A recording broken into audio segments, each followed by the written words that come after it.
नमस्कार दोस्तों, मैं अनुराग शर्मा स्वागत करता हूं आपका अपने YouTube channel Nikhil coaching classes पर। तो हम लोग पढ़ चुके थे कूलाम का नियम, और कूलाम का नियम के आगे आज हम लोगों को शुरुआत करनी थी।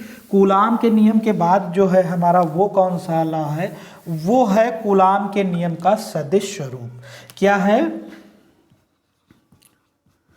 कूलाम के नियम का सदिश निरूपण। Coulombs law in vector form. Vector form, ठीक। तो अब इससे पहले हम लोग जानते हैं कि जो कूलाम का नियम वेक्टर फॉर्म पढ़ने से पहले हम लोग पढ़ेंगे कि जो ये होता है, ये सदिश और अदिश होता क्या है। सदिश क्या होता है हमारा, और अदिश क्या होता है ना। तो सदिश के बारे में हम लोग जानते हैं। तो सदिश क्या होता है हमारा, जो सदिश होता है हमारा, वो ऐसी राशियां होती हैं, क्लास 11th में आप लोगों ने पढ़ा होगा। सदिश राशियां ऐसी राशियां होती हैं जिनमें परिमाण के साथ साथ दिशा की आवश्यकता होती है। यानी कि परिमाण और दिशा की जिसमें आवश्यकता होगी वो राशियां हमारी क्या कहलाएंगी, सदिश राशियां कहलाएंगी। तो यहां तक बात क्लियर हुई कि नहीं, कि सदिश राशियां क्या होती हैं और क्या कहलाती हैं, ठीक। अब बात हम लोग करते हैं अदिश राशियों की। किसकी? अदिश राशियां। अदिश राशियों में केवल परिमाण की आवश्यकता होती है, केवल परिमाण की आवश्यकता होती है, दिशा की नहीं।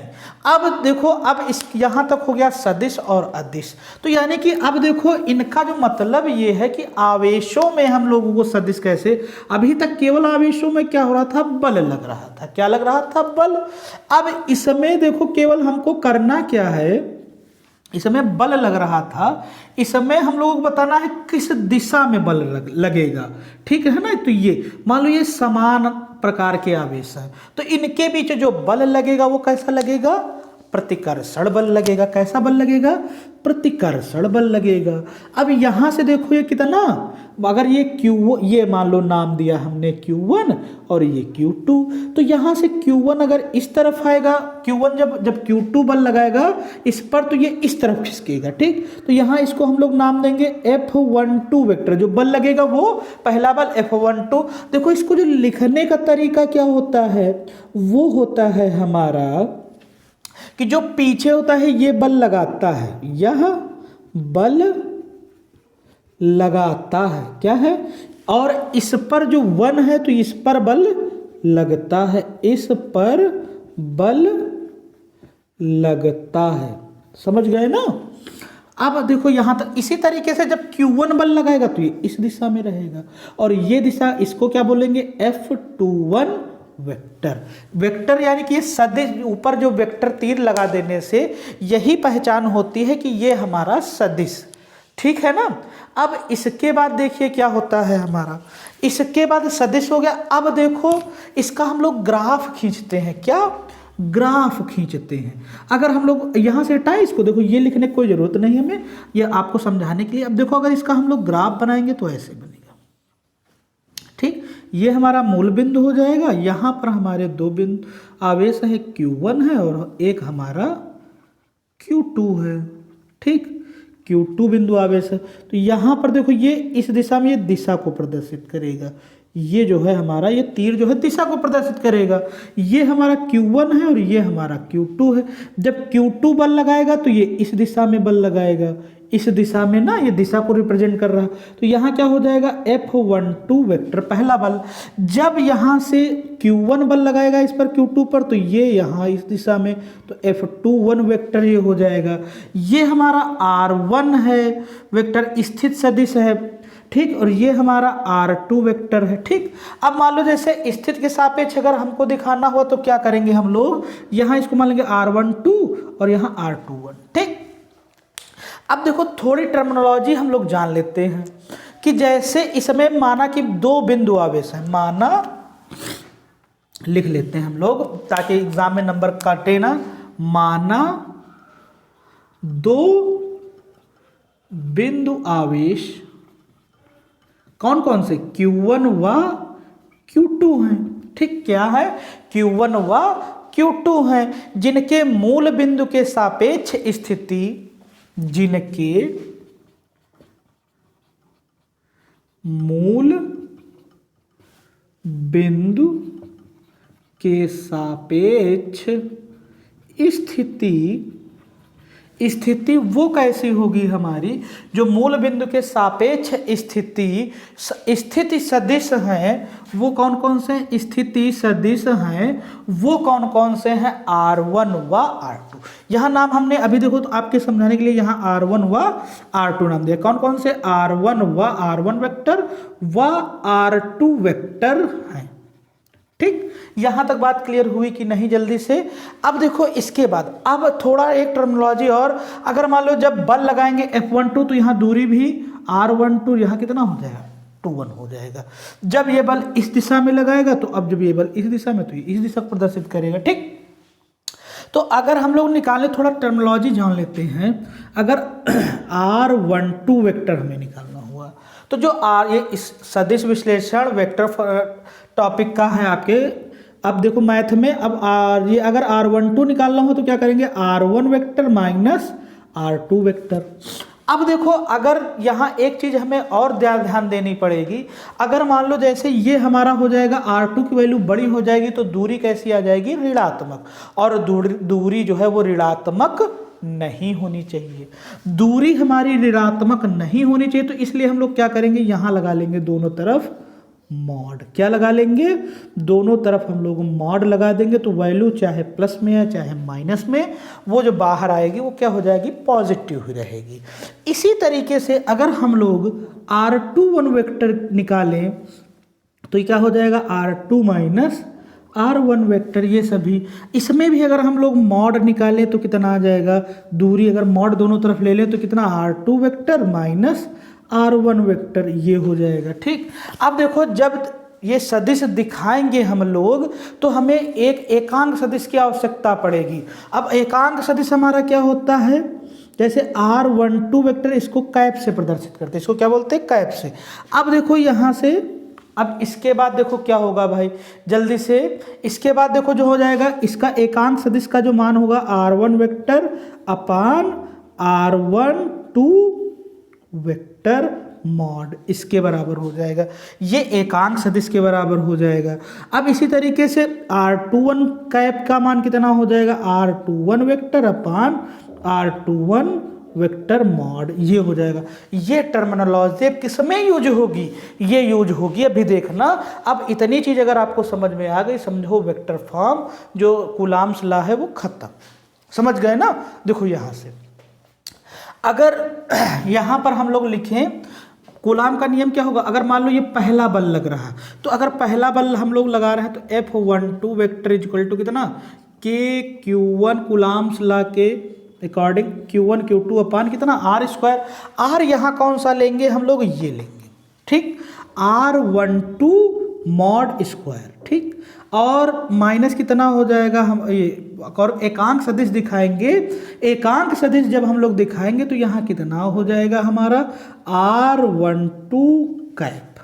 अब R12 कैप जब हटाएंगे, ये होता क्या है, R12 कैप ये है कौन सा बवाल, ये बिंदु Q1 से Q2 की ओर इंगित करने वाला एकांक सदिश है। ठीक है ना, एकांक यही इंगित करेगा कि ये जो बल लग रहा है Q1 से Q2 Q लग। अब देखो इसके बाद यहाँ R12 vector is equal to कितना हो जाएगा, यहाँ इसकी वैल्यू अगर रखे Q1 Q2 अपान R12 वेक्टर मॉड का स्क्वायर, और यहाँ कितना हो जाएगा, इसकी वैल्यू क्या है, ये देखो R12 वेक्टर अपान R12 वेक्टर मॉड।